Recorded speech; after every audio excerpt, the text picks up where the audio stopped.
Aprendizaje. El alumno comparará las condiciones históricas que hicieron surgir la primera generación de derechos humanos con las condiciones actuales que perfilan el surgimiento de una cuarta generación llamada derechos en la sociedad del riesgo. En la sociedad industrial clásica, la estratificación social y los conflictos venían marcados por el reparto de riqueza. La familia, los empresarios, los sindicatos, es decir, los agentes tradicionales que se posicionaban en razón a este reparto. El ideal lo era de progreso, siguiendo el principio de que a mayor producción, mayor bienestar social. El excelente funcionamiento de este sistema trajo consigo la aparición de nuevos riesgos con grandes dificultades para su manejo y control, riesgos que, además, afectaban de forma bastante indiscriminada a todos los estamentos y a todas las clases. En estas circunstancias ha aparecido una nueva forma de organización, en la cual la sociedad ya no está basada en un reparto de la riqueza, sino en un reparto de los riesgos. Y es aquí donde aparecen los nuevos conflictos sociales.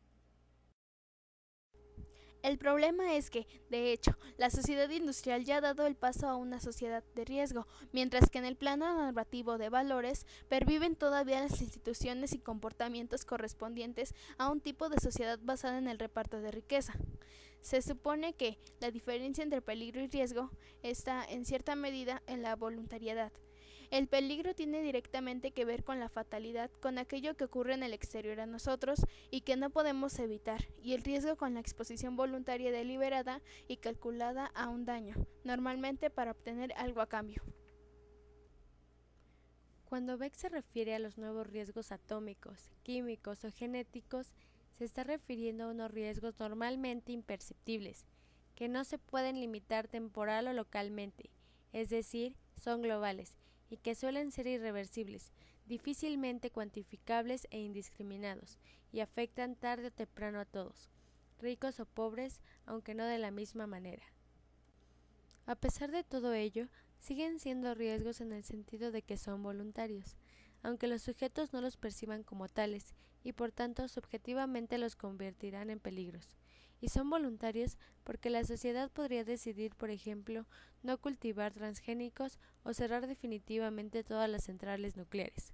Sin embargo, el desfase entre una sociedad de riesgo y una sociedad en la que todavía perviven comportamientos correspondientes a la etapa anterior impide que los sujetos los perciban como tales, y entonces se habla, por ejemplo, de los peligros de la industrialización. En todo este discurso aparece en lugar central el tema de la ciencia. El papel que tradicionalmente se le ha asignado a la ciencia ha sido el del dominio y control de la naturaleza, y en este dominio y control se ha basado todo el llamado progreso de la sociedad industrial. Con la crisis medioambiental, este papel ha sido modificado y en realidad ha pasado a ser de apagafuegos, adaptando y ajustando una naturaleza que previamente se había encargado de volver disfuncional, incendiándola sin miramentos. Accidentes como el de Chernobyl se convierten en referentes de la pérdida de autoridad científica como consejera y de la credibilidad de los políticos que confían en ella.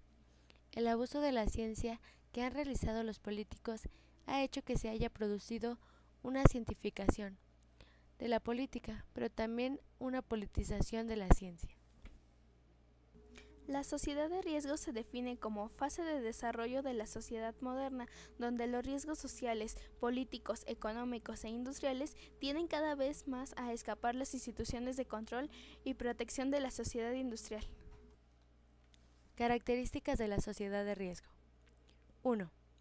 Son riesgos que causan daños sistemáticos a menudo irreversibles. 2. El reparto e incremento de los riesgos a un proceso de desigualdad social. 3. Riesgo y oportunidades de mercado. 4. Los movimientos sociales son la nueva legitimación. 5. Las fuentes de significado colectivo para ciudadanos están en proceso de desencantamiento. 6. Las fuentes colectivas se agotan y el individuo busca independientemente una identidad a la nueva sociedad. 7. En la sociedad reflexiva, esta se convierte en un problema para sí misma. Ahora bien, el estudio de las transformaciones y de la evolución de los pensamientos jurídicos plantea el problema de la relación del derecho con el tiempo. El misterio del tiempo ha sido siempre una de las interrogantes fundamentales del hombre. Cuando hablamos de la relación del derecho con el cambio, es decir, el futuro de las sociedades y de la amplitud de sus transformaciones, se produce una mutación de la naturaleza y del futuro de sus funciones. El derecho tiende a devenir un instrumento de construcción voluntarista del futuro, anticipando ampliamente sobre el presente. Es una manifestación del fenómeno profundo de la aceleración de la historia que caracteriza nuestro fin de siglo. Algunos pensadores, como Ralph Dahrendorf, opinan que vivimos en una sociedad poscapitalista. Amitai Etzioni, que vivimos en una sociedad posmoderna. Sam Beer habla de una política poscolectivista. Censar, sociedad posttradicionales. Joberg, sociedad postbienestar. Vickers, sociedad postliberal. Y por último, Ulrich Beck, sociedad de riesgo. Hoy en día es objeto de debate la existencia de una tercera y cuarta generación de derechos humanos, ya que tanto desde el punto de vista jurídico como político se critica la indeterminación de estas categorías y su difícil garantía. La cuarta generación habla de los derechos humanos en una era tecnológica en la que debido a esta se da la sociedad de riesgo. Introducir la tecnología significa atender a la necesidad de traducir a la ciencia y a la tecnología como elementos que modifican el concepto de espacio o ámbito en el que se manifiestan, profundizan y desarrollan los derechos humanos.